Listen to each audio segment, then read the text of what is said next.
Përshëndetje, sot në podcast kemi ftuar mësuesin e biokimisë për të thënë mendimin e saj për bullizmin. Faleminderit shumë për ftesën dhe ju propozoj punismën që keni marrë.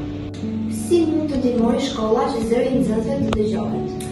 Duke krijuar hapësira ku nxënësit të flasin lirshëm dhe të organizojnë aktivitete kundër bullizmit. Si mund ta shprehë një nxënës zërin e tij kundër bullizmit?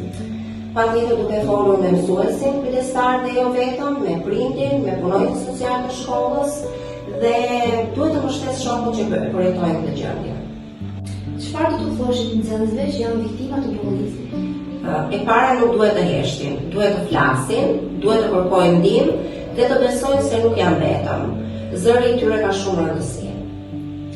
Pse është e rëndësishme që zëri i yt të dëgjohet kur përballemi me bullizmin? Unë mendoj që heshtja i lejon bullizmin të vazhdojë dhe kur flasim dhe kërkojmë ndihmë, ne mbrojmë jo vetëm veten tonë, por edhe të tjerët. Çfarë mesazhe duhet të përcjellim për të ndaluar bullizmin?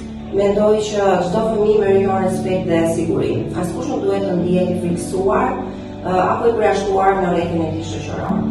Faleminderit që ndat mendimin e tuaja me ne. Faleminderit edhe ju për ftesën, ju propozoj edhe një punismë që keni marrë dhe uroj që të krijoni edhe aktivitete të tjera me tema sociale.